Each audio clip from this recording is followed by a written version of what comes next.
Thank you for attending today's webinar produced by BOMA Austin.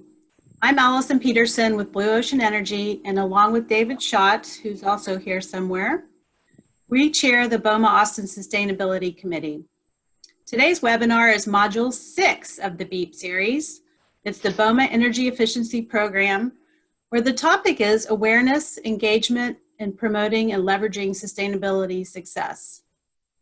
Thank you to our sponsor, Austin Generator Service, whose support allows us to offer these programs at low and no cost.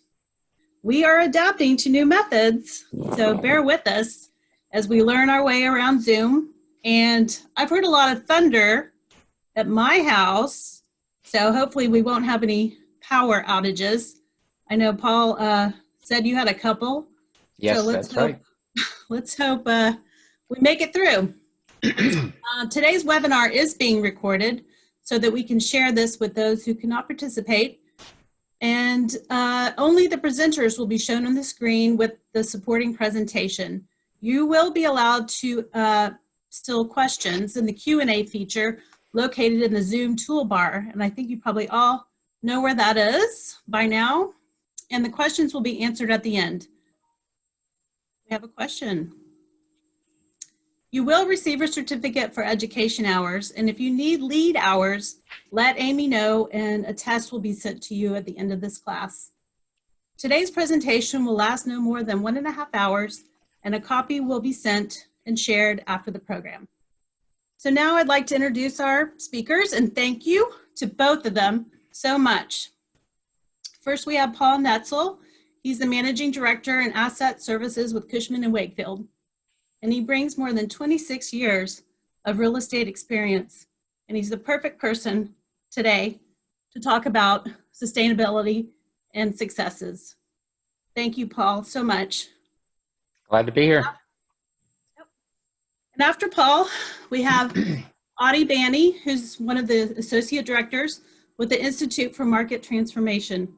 Audie and her group at the MIT have a goal to reduce energy by 30% in the commercial industrial buildings. So she's going to be talking about the green leasing program. So take it away. Sorry. Are you ready to take it away? Yep. All right. Amy, I think you're going to record. You may have started already. I sure have. All right. For those of you who are watching here, you get to see my home office. I can't see who is on the call, but welcome. Also, as they said, have patience. I may lose power. I've lost it twice this morning already. My neighborhood has had a few outages with the storm and such. So if that happens, somebody else will jump in and take over until I can get back up.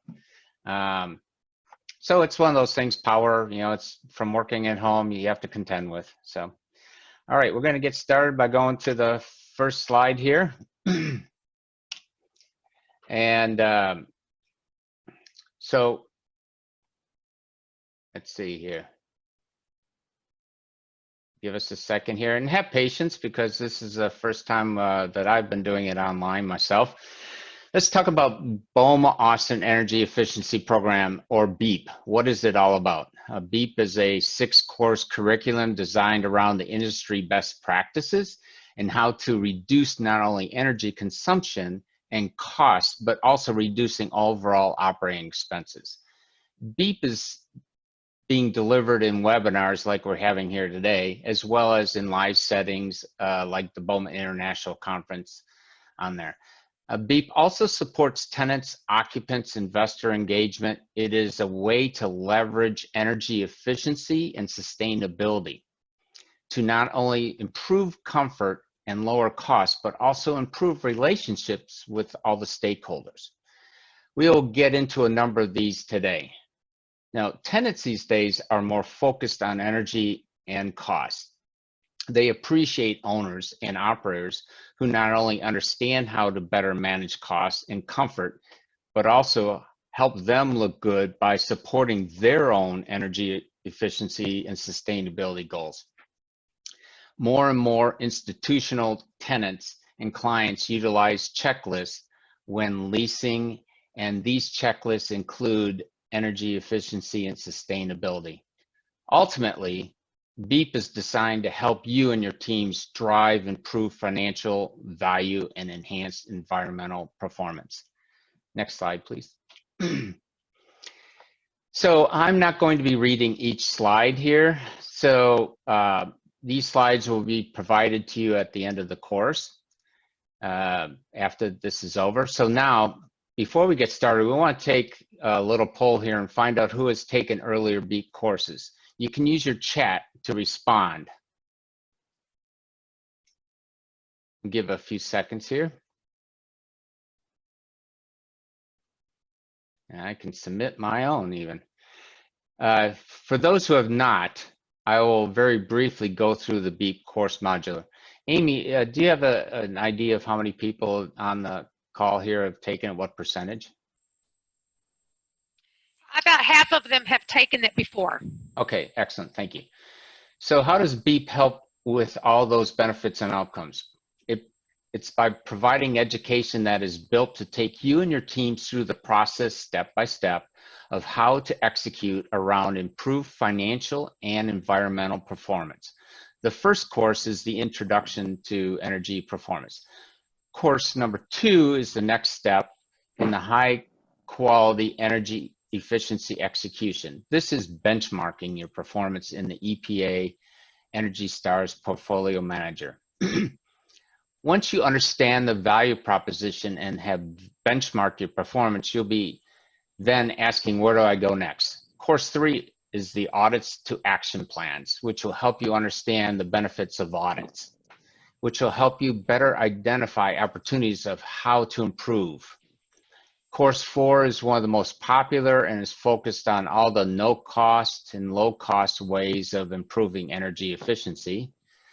And course 5, which I believe was held recently, is building the business case and how to understand and calculate and demonstrate compelling value proposition. And the last course, which is today, is course 6, is designed to help you increase the awareness around all the incredible things you're doing, awareness and engagement. And it will also help, I think, in the long run, satisfaction of the tenants, retention, and deepen relationship with those stakeholders. Next slide, please. All right, so this is the overall curriculum of the BEEP, which I just mentioned. So next slide. All right, today's objectives. Oh, I think we're on one more slide there. BEEP modules. Okay, I should be on communicating results. All right, so next, communicating results. Today's objectives. All right, the primary objective is to understand the difference between and the rationale for awareness and engagement efforts with stakeholders. We also want to highlight key audiences and stakeholders that you should target. We will offer guidance on principles and practices for communicating success and sustainability. This will mean looking at the tools and the resources available to do so. And last, we'll look at examples of high impact awareness and energy engagement efforts. So also, before we get started, we have a quick survey poll for you. And I think Amy's going to throw that up on the screen here real quick.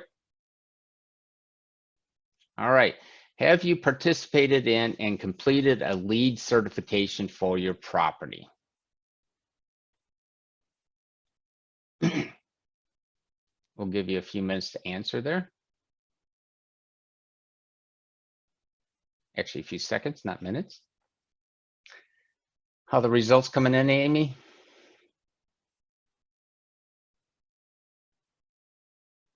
All right. It looks like about 1/3 of the people have completed a LEED certification and 2/3 have not. That's all right, that's okay. If you ever have the opportunity to go through a LEED certification, I encourage you to do so. It's very beneficial and a learning experience. All right, next slide, please.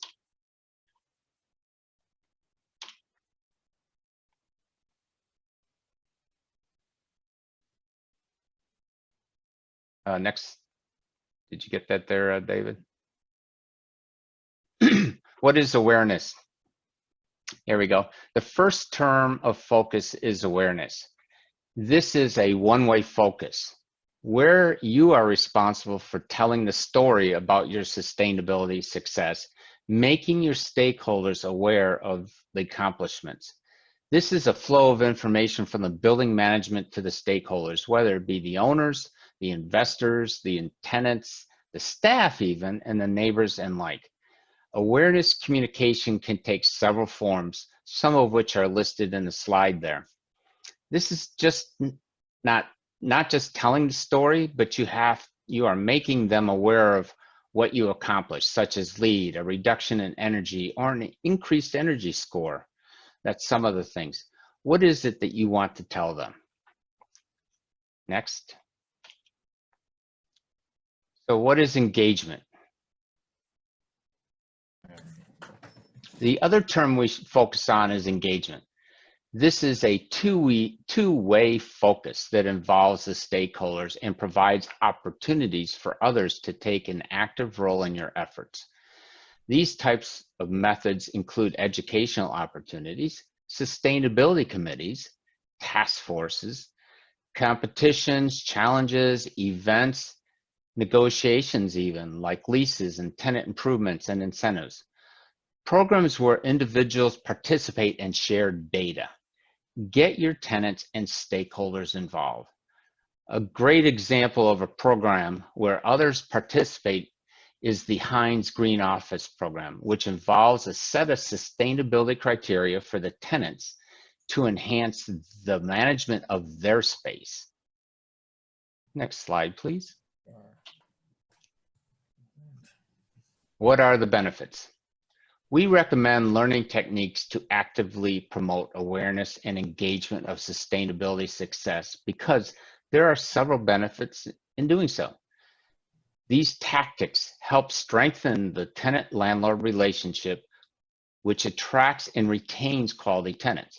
They improve your building's competitive advantage and your firm's competitive advantage in the edge in the market. It allows you to tap into additional energy and water savings through plug-the-load reductions and behavioral changes. This also offers an opportunity for career advancement. Engagement allows you to empower stakeholders by granting them a sense of ownership.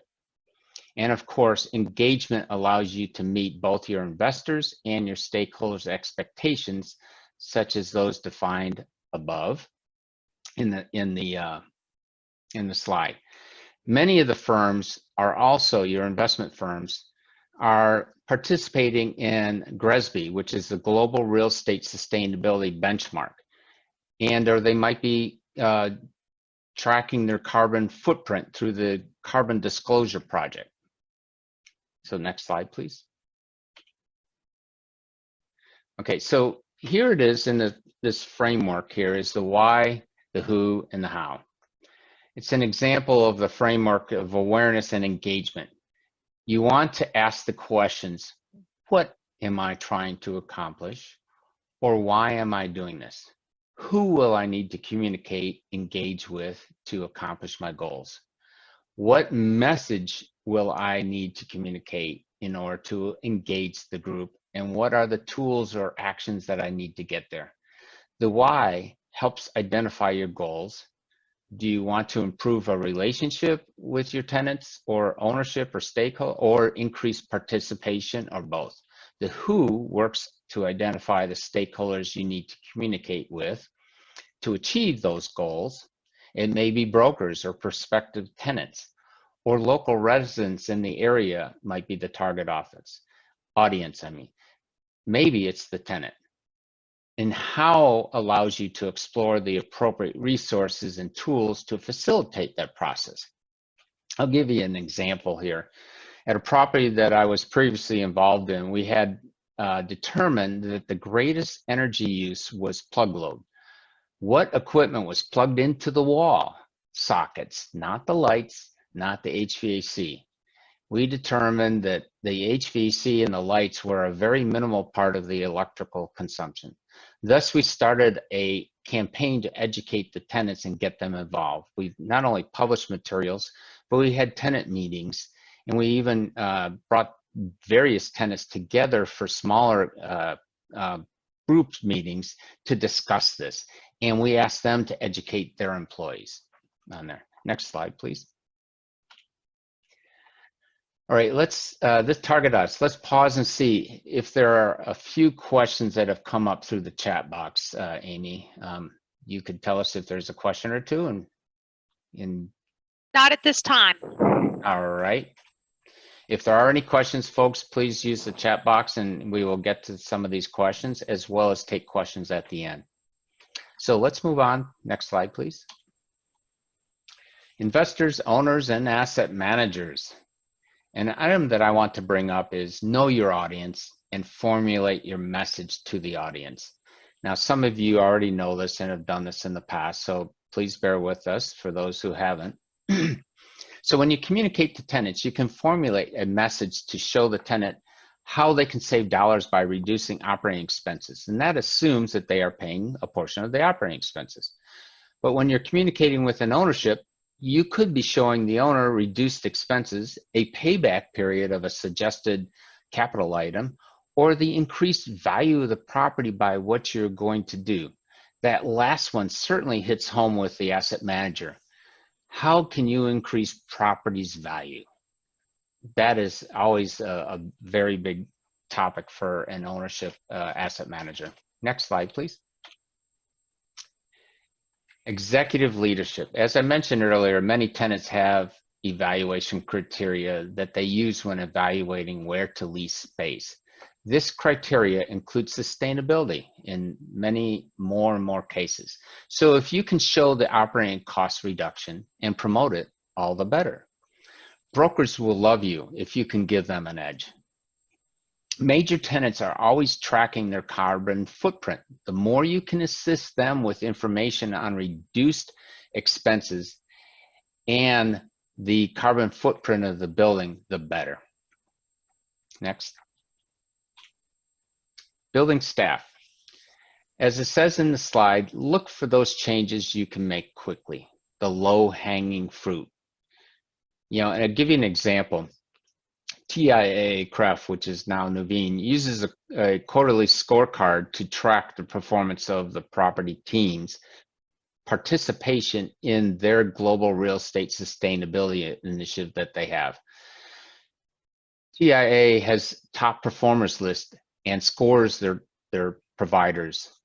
They evaluate their third-party property managers on such items as teams that regularly meet deadlines for benchmarking in the portfolio manager and take steps to improve the energy performance.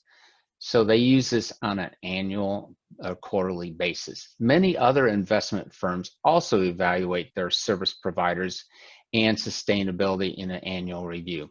I know that MetLife has an annual review of their service providers, and they also review what sustainability items that each property is taking. Is there anyone on the call today that has an ownership who reviews their sustainability annually? Use your chat to answer, please. We'll give you a few seconds to respond.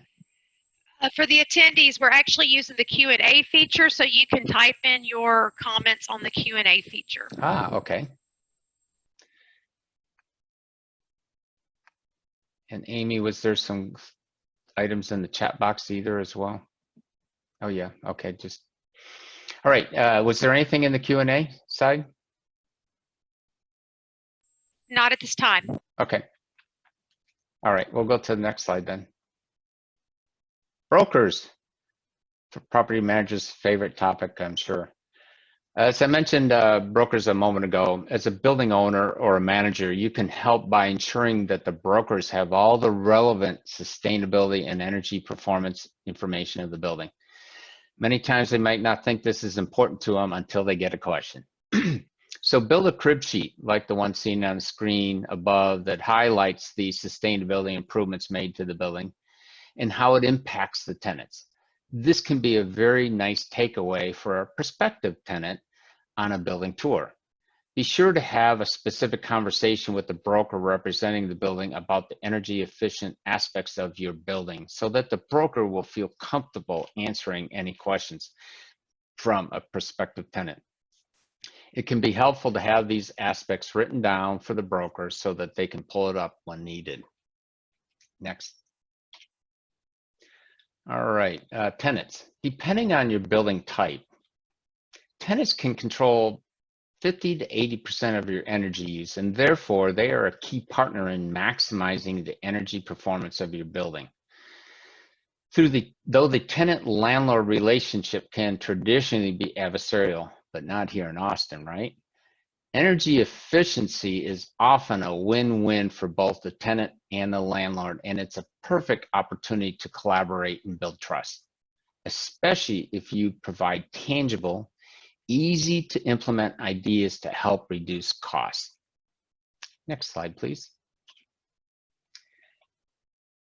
You can also promote your sustainability in the community. You might also think about how you participate and promote in such items such as biking to work, bicycle rideshare programs, carpooling, etc. Many of the larger employers out there also use and pay for things such as bus and travel. So you look into those things. Next slide. All right, communication. This is a key point. How and why you should communicate sustainability. It is generally out of mind and out of sight for many of your occupants, even for your own employees. Can you promote that you reduced X amount of kilowatts, which is enough to power energy of X number of homes? Many of you in the past or even currently promote recycling efforts to your tenants, but take it steps farther. Talk about your energy and sustainability items. If you change out a chiller or an HVAC system to one that is more energy efficient, let the tenants know how much you anticipate to save energy and how it can reduce expenses. Those are key items that they will understand. Next slide, please. All right, the 10 rules of thumb. I will go through these fairly quickly and comment on a few of them. All right, tailor your message. Next, focus on the benefits. Next, be specific with your goals and communications. And again, I want to mention here that you don't have to read every single slide as we're going through this because you will receive this afterwards. The next one. Avoid cliches. Okay, let me talk about this specific one. You know, yeah, there's generic imagery and messages related to sustainability, environmental impact, or climate change, like those seen in the slide. These are less likely to inspire action from your stakeholders. Instead, focus on your specific building or community and the impact for the stakeholders. Next. Manage your online presence. A lot of people forget this one. A building's website or the company's website can have info to highlight your building is LEED certified or the EPA score, Energy Star score. Make sure your building's information is also showing in Energy Star or the Green Building Council website. Use the online presence. Next. Get recognized and promote it. Besides Energy Star and LEED, the City of Austin has programs. There is also Toby Awards to help you promote your building and efforts. Go ahead, register for Toby. Next. Use social media. Now, please use your question and answer section there. If you've used social media to promote your sustainability, what and how have you done so? We'd like to hear some examples. I'll pause for a few seconds here. And Amy, you get a chance if you'll let us know how it's going. Yes, I'm waiting for someone to So on webinars, they have the chat feature disabled. So if anyone, while you looks like you're doing a question, just you can type your comments in there as well. They don't necessarily have to be a question. So please, you can type in there. Can everyone type into the questions? Should be able to. While we're waiting to see on that, I will tell you some examples. Some people, use certainly Twitter. If they've received an award on energy sustainability or received a LEED certification, their marketing departments will put this together and they'll use Twitter. They will also use LinkedIn on here. Amy, anything else? Not at this time. I think they're all just listening. Okay, great. Next slide, please, then. All right, number 8, which is make it personal. Make it personal. It will help behavioral changes. The image in the slide is the Aon Center in Chicago. At the time, the building was managed by JLL, and they created a green pledge that building occupants could sign. Participation was public and asked signees to help with sustainability and environmental initiatives through the tenant's Go Green platform. The pledge also featured quotes from high-level executives from the organizations who lease space in the building. So again, getting people engaged in there and by using the quotes from the executives is a very helpful thing. Next. All right, keep it simple. We'll go to the next slide here. Have fun. You see, and this is a property team in the Pacific Northwest that uses goats to help with landscaping. The goats are brought in a few times a year to trim or eat the heavy brush located on the property, and the tenants and the building staff are invited to watch the goats and be unloaded and interact with them. It's fun, it's unconventional, it's opportunity to engage the tenants in a unique way to lessen environmental impacts and increase sustainability. Think of some crazy items like this. Next slide, please. Energy tools and resources. There are a series of some existing resources that are great for a variety of tools and guidance materials. Energy Star, for one, provides the tenant best practices report, which includes cases studies of tenant and landlord collaboration. The broker talking points, which communicates the value of energy efficient buildings. And then there's a broker meeting templates. These are editable, one-page pagers that aim to share your specific sustainability features. And there's some broker RFP questions out there. And there are some things that help you with the tenant handbook. The City of Austin also has some guidance and materials there as well. Next slide, please.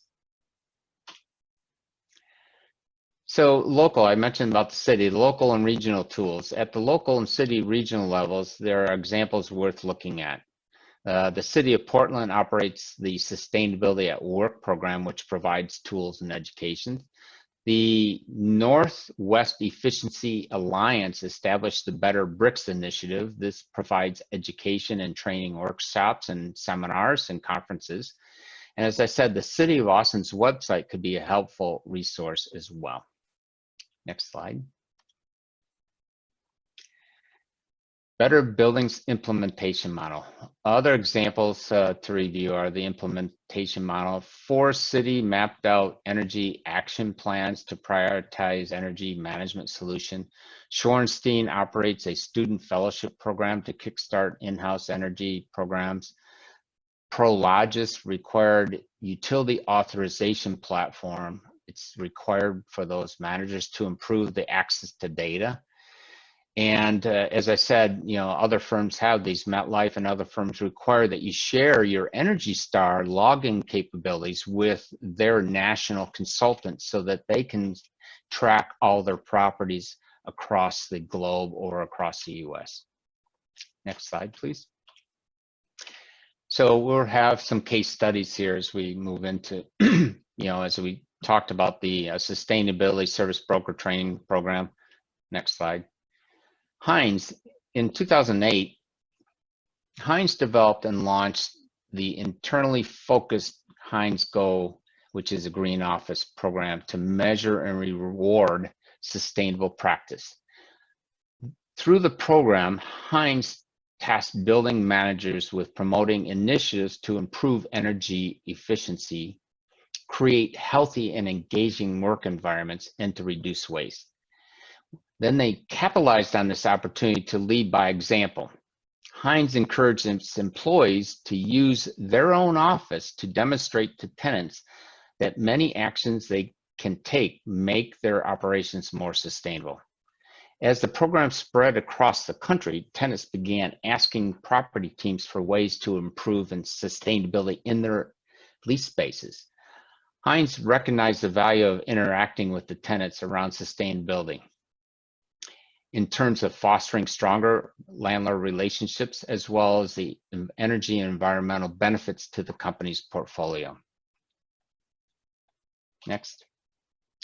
So next slide, please. All right, components. A few suggestions are listed here for you to use.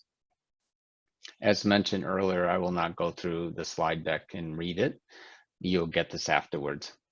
If you go to slide 38, please, David.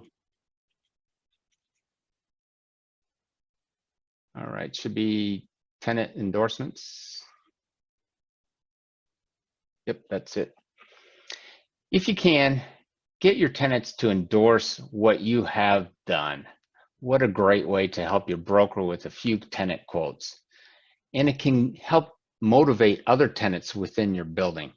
If you see one tenant executive making a quote and you're using that, and you know that another tenant likes that other and they communicate a lot, there may be a little competition to raise the level within your office building there to do something better. So get some quotes. Slide 44, if you don't mind, please.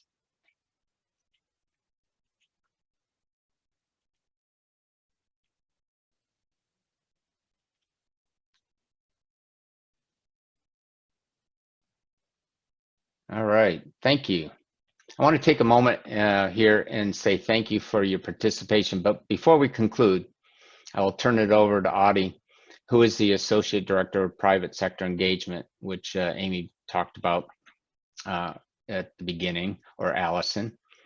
She has been helping businesses transform their space. Now, she's going to review a few of other items with you, and we can take additional questions at the end. So I am going to say, Audie, take it away. Thank you very much, Paul.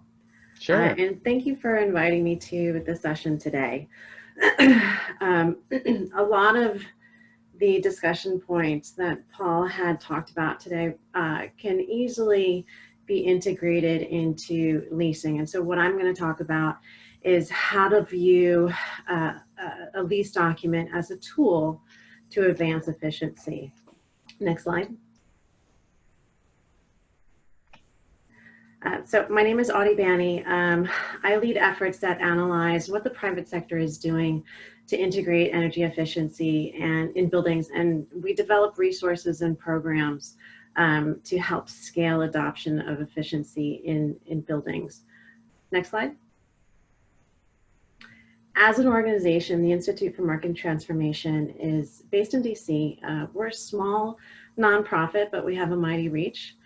We work across cities and companies across the United States to catalyze widespread and sustained demand for high-performing buildings, with the goal to convert all buildings to not only be efficient, but also be a positive contribution to our physical, social, and economic well-being. Next slide. And so why do buildings matter?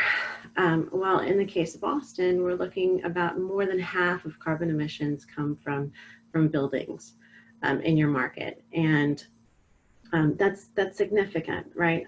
But the good news is that when we invest in buildings, we see a higher net operating income and reduced operating expenses. Reduced operating expenses equates to income going up. And here we see it's about 28%. And there are plenty of case studies that demonstrate a significant reduction in operating expenses when you apply these green practices. Next slide.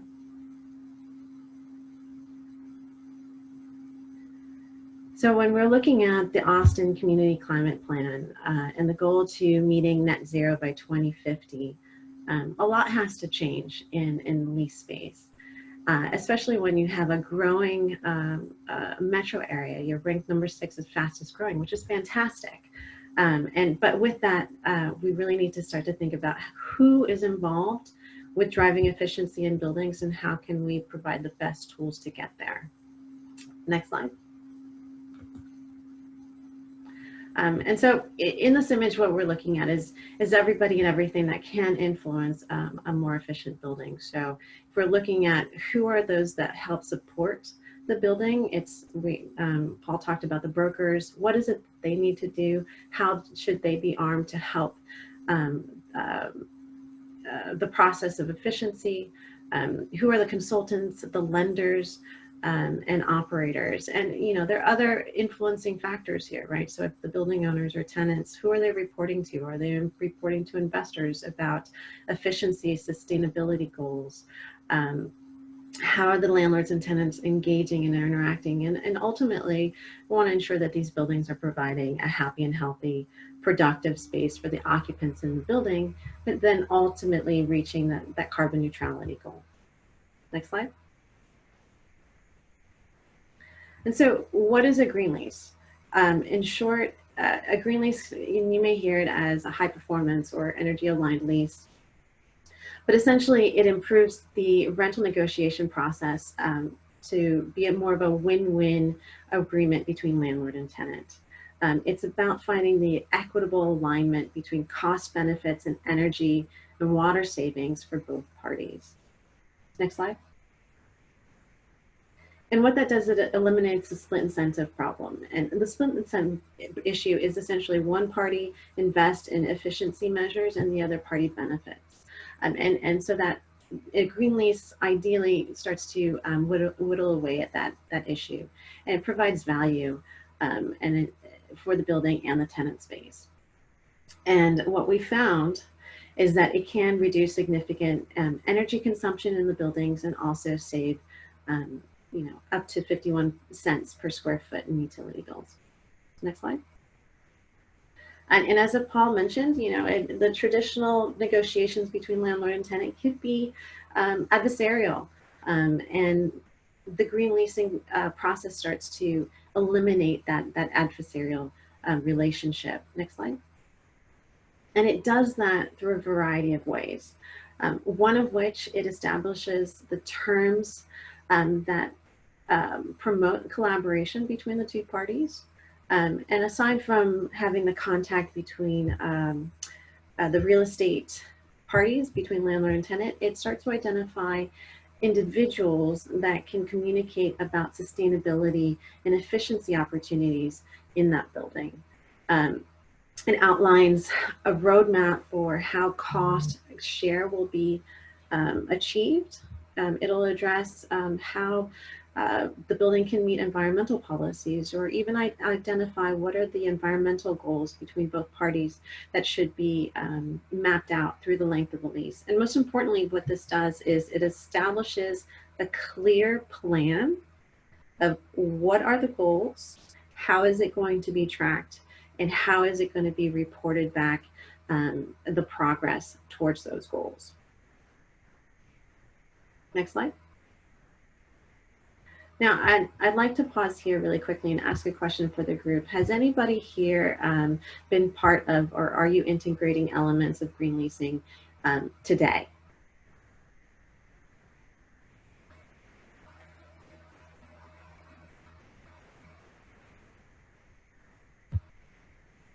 No comments? All right. Well, I'll just assume that everybody's new to green leasing, and I'll provide as much detail as possible. So here are some examples of what can go in a lease that are goals. There's probably a much larger list here, that we could talk about, but we'll just focus on these. If you have benchmarking needs as a building owner, how is it that you need to get there? Would it be to install sub-meters in tenant spaces or have access to tenants' energy use if they're directly metered by the utility? How can you track and improve over time if you don't have that type of information?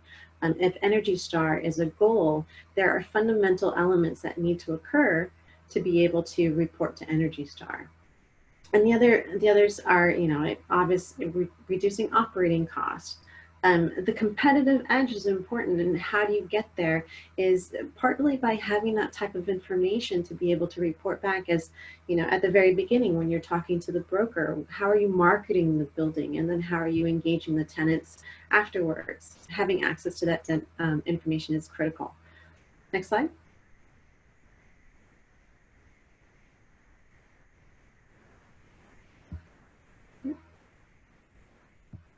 I lost my slides here. So.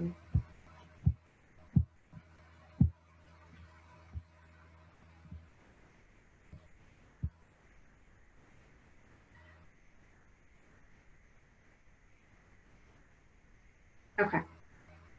Great, thank you for sharing that. So it looks like a majority have not participated in green lease projects. Okay, so there are a lot of elements that contribute to getting to a green lease. And there are a lot of parts and pieces, and ultimately you kind of need them all to be working in unison to optimize building performance. So if you go to the next slide.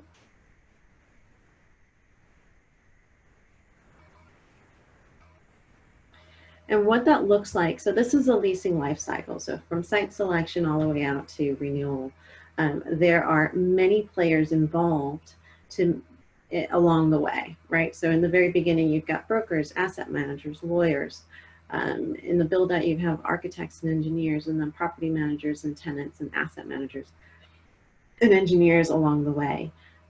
Knowing what their role is and how they can contribute to the efficiency of the building actually boils down into lease language throughout that can be incorporated or captured throughout these different points and intervention points in the lease life cycle. Next slide. And I think the most important part of the interventions, the most important intervention points are in the very beginning. And those are to set the stage. So we're talking about the real estate team, the leasing team, the brokers, all that happens up front. And as Paul mentioned, it's important to know to your audience, what is it that matters to them and how to communicate that and drive it towards the end goal. The lease language, and the question here is, does the lease language trace back to reporting requirements? 100%. If you're not setting yourself up at the beginning to be able to track and report, it's going to be a lot harder later on to backtrack. And how does the transaction affect the leasing, or how does this information affect the leasing transaction? Well, it's really important, because if a building owner, and we talked about LEED, says this building is a LEED platinum certification, there are specifics that need to occur to make sure that it maintains the goals of the platinum status. And so what does that mean to the tenant, and how they build out the space becomes an important conversation to have. Next slide. And traditionally, these teams have not necessarily been moving towards adding efficiency into the conversation. So, you know, aside from having a property that's not main and a large parking structure, energy efficiency has never really been top of mind and top priority in these negotiations. And oftentimes what we're seeing is what becomes an agreed term at the very beginning has unintended consequences later on in the operational portion of the lease. And some of which I mentioned is, you know, if you have reporting needs, what do you do once you've signed the lease and you can't get that information from the tenant, for example? And on the legal side, there's still a lot of work to be done here. Often a legal counsel may not be familiar with green terms, and they may be stricken out of the lease. Next slide. So what are the fundamentals that make up a green lease? There are a variety, but the core at the core of a green lease is, again, really focusing on the win-win agreement between building owner and tenant to sustain improvements and improve efficiency over time. Having a dedicated point of contact that's not a leasing person to a leasing person, that creates and establishes a relationship to talk about efficiency is important. Can you go back? Thank you. The training the transaction team, we've already talked about. Stating the sustainability and energy strategy goals at the very beginning, it's critical. It's defining the relationship moving forward. And then it also outlines the roles and responsibilities between two parties. And often the lease will reference outside policies and operational guidelines and how both parties are going to get there, specifically the owner. And then also within that processes on how to report efficiency through the length of that lease. Next slide. So what does this mean with environmental policies and specifically in Austin? Next slide. So when we're looking at ordinances, they typically have three components to it. What type is required to comply, who is responsible for complying, and what action is required to comply. Next slide. So here are two examples. One, you have the energy conservation audit and disclosure, and then you also have the recycling ordinance. In the energy ordinance, for example, it calls out the commercial building owner must benchmark, and they have to do it once a year. And then in the recycling, you have commercial property owners are responsible to provide convenient access, and the property owner or business manager will be required to fill out a recycling plan per year. Go to the next slide. And so what does that mean in leasing terms? It essentially means that you need to, one, identify who's responsible. So here we have an example where it says landlord and tenant shall share the environmental performance data. The data will be shared on a regular basis. So again, if the tenant is directly metered by the utility provider, this is a way to get that information to be able to track. And then what's the purpose? The use of this information at the bottom here is we're talking about monitoring and improving the environmental performance of the building and then measuring the performance against a specific target. I'm going to pause here. Are there any specific questions to this process thus far?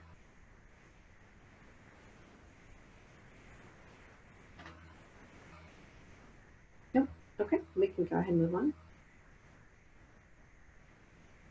All right, cost share is a very big question, right? Having funds to invest in efficiency seems to always be a challenge. Next slide. And what we're always hearing is do not have capital. It's in the middle of the lease. I can't do an upgrade. Gaining approvals is always difficult for efficiency projects. Making the business case and alignment and timing with both parties can always be challenging. Next slide. The good news is that there's a handful of financing options, and I'm not going to go into the other ones. I'm really specifically only going to focus on these three, which get addressed in the lease. The first one is the tenant improvement allowance. Dollars. What we're seeing are some of these landlords that have aggressive targets and goals are earmarking allowance for efficiency upgrade by tenants, meaning that if they're a new tenant or an existing tenant, a certain amount of those dollars must be to improve the efficiency of the space, and then in the lease providing some language that allows them to track that efficiency. Pass-through utility rebate funding. This is a concept where if the landlord provides the utility to the tenant, but the tenant is either renewing or wants to invest in efficiency, it's a collaborative effort between the utility provider, the landlord, passing on the incentive to the tenant so that they can utilize some of those funds for the investment. And the last one is called on-lease financing. And next slide, please. Yeah, and so what on-lease financing means is essentially this is a way for a landlord to invest in efficiency that gets amortized over a certain amount of time over the length of the lease. And what it means is that it allows a landlord to invest in efficiency upgrades, lower the operating cost, and improve the performance of the building. But most importantly, from the tenant side, there's no upfront investment, right? The goal is to reduce the energy in the tenant space and allow the tenant to pay back this investment over a much longer time. So it becomes an additional expense over operating expenses for that tenant. And so what we're saying here is that there's many options for investing in efficiency, and utilizing the lease to identify the terms and how this is going to happen is really important. Again, really focusing on the win-win for the both. So sometimes these options can be off balance sheet. They should have a short return on investment if you're going to gain that cooperation from the tenant. It should reduce operating expenses. The tenant should see the benefit of that. And in doing so, you're ultimately improving that relationship between landlord and tenant. And ultimately, any investment, you obviously want to be able to track that improvement. Next slide. And so how does all this relate to reporting? Next slide. So whether you're looking to report back to investors, particular stakeholders, evaluating capital, utilizing this information for marketing of the building, and then communicating that to the tenant. All of this, to be able to do this in the most genuine and transparent way, there has to be language in the lease that allows you to do that. Gaining the information, being able to audit the building and tenant spaces to invest in improvements. Next slide. And so when we're looking back at the leasing life cycle, I see this as a loop, right? So the information about the building that's being shared to prospective tenants about the efficiency, health and wellness. How do you get that information while it is captured during the building's operating, and how is it tracked and evaluated? All that information kind of goes back and forth to each other. You know, upfront, how you market the building, and then how that information is tracked and improved, and then communicated back to the tenants for continued improvement. And so if at the end of all of this, what I'm hoping that you get from this presentation are these 4 points. Green leasing is a way to improve collaboration between both parties. It clearly outlines equitable cost share for efficiency improvements. It can define how environmental compliance and environmental goals will be met, and it establishes how both parties will track and report progress. Next slide. So to get started, you know, we're here as a resource. Green leasing has been one of those tools that IMT has been developing since 2014. We have a program called Green Lease Leaders, which I'm happy to share if you email me. But essentially, if you go to greenleaseleaders.com, there's a tab there that you can click, and it allows you to audit your leasing practices. And it's a handful of questions: yes, no, I don't know, not feasible. And it'll start to outline what is it that you need to do to green your leases. I'm here as a resource and provide one-on-one assistance to evaluate where you are in your leasing practices and some recommendations to advance green leasing in practice. And ultimately, if a recognition is of interest to you, this program does have a recognition. We do it once a year. We just closed our 2020 recognition application, which we will be announcing in June at the Better Buildings Virtual Summit in June 8th. But if you're interested, you have about a year to get yourself ready and apply for 2021 recognition. And actually, Paul, you had, in one of the slides, you had Forest City, Shorenstein, Tower, and Prologis, and all of which have gone through this process and are also green lease leaders themselves. Next slide. So if you have any questions, please take down my information. We are a free resource to you, and there are tons of case studies, templates, guidelines, and even template lease language that can help you get started to integrating green leasing into your leases today.